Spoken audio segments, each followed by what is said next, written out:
Géocriminalité, quand le crime devient une arme géopolitique. Oui à la paix, mais le crime organisé doit être démantelé et sanctionné, au moins par la justice transitionnelle. Le 27 juin 2025, la République démocratique du Congo et le Rwanda ont signé un accord historique, négocié sous l'égide des États-Unis, pour mettre fin à la crise du M23 dans l'est du Congo. Retrait des troupes, désarmement, coopération. Mais derrière les applaudissements diplomatiques se cache une réalité bien plus sombre, qui devra aussi être prise en compte maintenant, surtout à l'occasion des discussions qui se tiennent à Doha. Le conflit est en effet gangréné par le crime organisé, quand la rébellion devient un business. Oubliez l'image romantique du rebelle luttant pour une cause politique noble à la Che Guevara, comme Nangaa ou Joseph Kabila voudraient nous faire croire. Le M23 n'est pas une simple milice, c'est une machine criminelle bien huilée.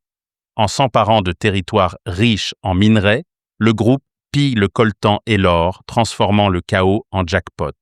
Ils n'ont rien à cirer du bien-être des Congolais soumis à cette occupation violente, encore moins des fonctionnaires impayés ou de la bonne gouvernance. Selon l'Atlantic Council, rien qu'en 2024, le M23 a exporté au moins 150 tonnes de coltan vers le Rwanda, de quoi représenter 7 à 10% de la production mondiale annuelle de la RDC.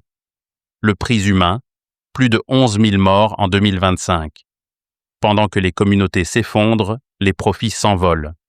Ce conflit n'est plus une guerre idéologique avec un prétendu soubassement de recherche de bonne gouvernance, il a été détourné par des intérêts criminels. Rebelles, milices et même certains acteurs politiques se servent dans ce buffet sanglant. Et les discussions de Doha ne peuvent pas ignorer cela.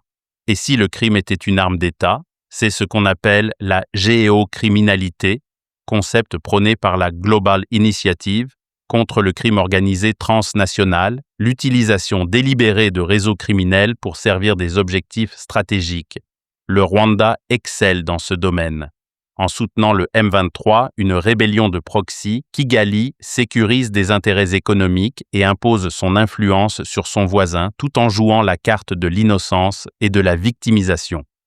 Les experts de l'ONU ne mâchent pas leurs mots. Des milliers de soldats rwandais opèrent en RDC et des armes modernes affluent vers le M23. Le Rwanda crie au démenti, affirmant ne partager que des renseignements. Mais les preuves s'accumulent, implacables, comme celle publiée récemment par la chaîne américaine NBC. Pourquoi ce double jeu? Officiellement, il s'agit de neutraliser les FDLR, milices Hutus issues du génocide de 1994. Mais l'histoire ne s'arrête pas là. Les forces rwandaises, main dans la main avec le M23, ne se contentent pas de traquer leurs ennemis dans les localités où ils seraient présents, loin de là.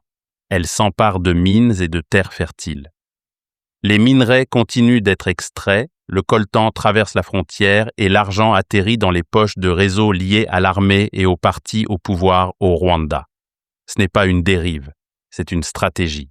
Une stratégie qui déstabilise toute une région dans l'intérêt économique d'un pays. Le Rwanda ne se limite pas à semer le trouble chez son voisin. Son emprise s'étend bien au-delà, jusque dans les rues de Bruxelles, ce qui a pourri les relations avec la Belgique ou les hôtels de Johannesburg. Paul Rusesabagina, héros du film Hôtel Rwanda, en a fait les frais.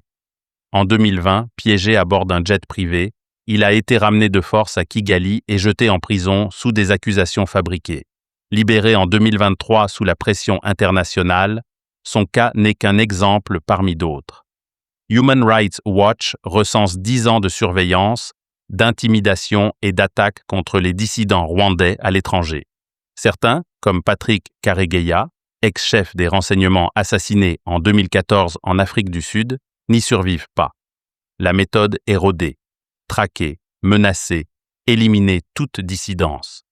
Les familles restées au pays deviennent des otages pour faire taire les exilés. Les pays hôtes, souvent complices par leur silence, laissent faire. Le message est clair. Personne n'échappe au contrôle de Kigali. La récente détention au secret de l'opposante Victoire Ingabire est toujours dans cette même position de répression politique de toute voix dissidente. Le monde réagit, mais timidement. Le régime de Paul Kagame joue habilement entre deux visages. D'un côté, il charme les donateurs avec ses missions de paix et ses initiatives climatiques et écologiques.